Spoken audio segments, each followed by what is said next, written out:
রোদের জলকানিতে কমতে শুরু করেছে সুনামগঞ্জের বন্যার পানি। বন্যার পানিতে ভেসে গেল সুনামগঞ্জের ঈদ আনন্দ। গতকালকের যে বন্যা পরিস্থিতি ছিল তার সাথে আজকে কিন্তু অবস্থার অনেকটা উন্নতি হয়েছে। আজকে কিন্তু সারাদিনেই কিন্তু রৌদ্রোজ্জ্বল দিন ছিল। সুনামগঞ্জের আকাশে রোদের দেখা মিলেছে। আজকে তাপমাত্রা সর্বোচ্চ তাপমাত্রা ৩৬ ডিগ্রি সেলসিয়াস ছিল। অর্থাৎ এই আজকে যে সারাদিনের যে তাপমাত্রা, এই তাপমাত্রায় কিন্তু অনেকটাই কিন্তু পানি কমে গিয়েছে। টানা ৫ দিন বৃষ্টির পর আজ আকাশে রোদের জলকানি কমতে শুরু করেছে বন্যার পানি। অতিবৃষ্টি এবং ভারতের পাহাড়ি ঢলের পানিতে ঘর বাড়ি রাস্তাঘাট ডুবে যায়। গতকালকে অনেকটা অবনতি ছিল, আজকে অনেকটা উন্নতি হয়েছে। এই রাস্তায় পানি ছিল ১ ফুটের উপরে, আজকে প্রায় ১ থেকে ১.৫ ফুট পানি কমছে। মানুষ গৃহবন্দী ছিল, মানুষ এখন হাঁটতে পারতেছে।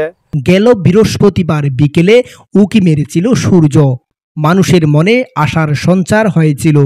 উজানের বাড়িডলের পানিও তেমন আসেনি।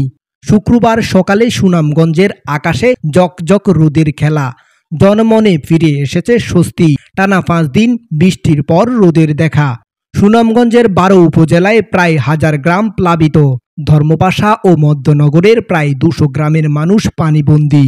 এই থেকেই বেশি আর কি। আমরা অসুবিধা তো মনে হয় যে যানবাহনের সবই অসুবিধা, চলাফেরা খাওয়া দাওয়া সব দিক দিয়ে অসুবিধা। ইতোমধ্যে প্রায় ৩০,০০০ মানুষ আশ্রয় কেন্দ্রে।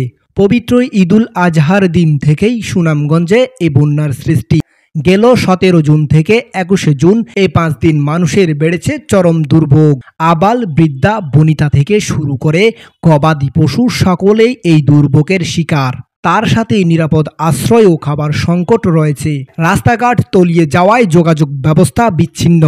সুনামগঞ্জ শহর, ধর্মপাশা, মধ্যনগর উপজেলা অফিসপাড়া পানিবন্দী। শিক্ষা প্রতিষ্ঠানও পানির সাথে আড়াআড়ি করছে। টানা বৃষ্টিতে ঈদ ফেরত মানুষকে পোয়াতে হয়েছে অতিরিক্ত যাতায়াত ভাড়া।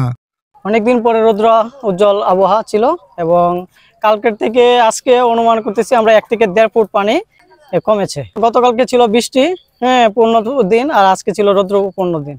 সাধারণ মানুষে অনেকে ঘরবন্দি ছিল, সবাই এখন বের হতে পারছে এবং বিভিন্ন জায়গায় চলাচল করতে পারছে। বাংলাদেশ পানি উন্নয়ন বোর্ড সুনামগঞ্জ সূত্রে জানা গেছে, গতকাল সুনামগঞ্জ সুরমা নদীর পানি বিপদসীমার ২৬ সেন্টিমিটার উপরে ছিল। আজ তা কমে বিপদসীমার ৬ সেন্টিমিটার উপরে প্রবাহিত হচ্ছে। সুনামগঞ্জের সেরিপুঞ্জিতে আজ ১৯.৪ মিলিমিটার বৃষ্টি হওয়ার সম্ভাবনা রয়েছে, যা গতকালের থেকেই অনেকটাই কম।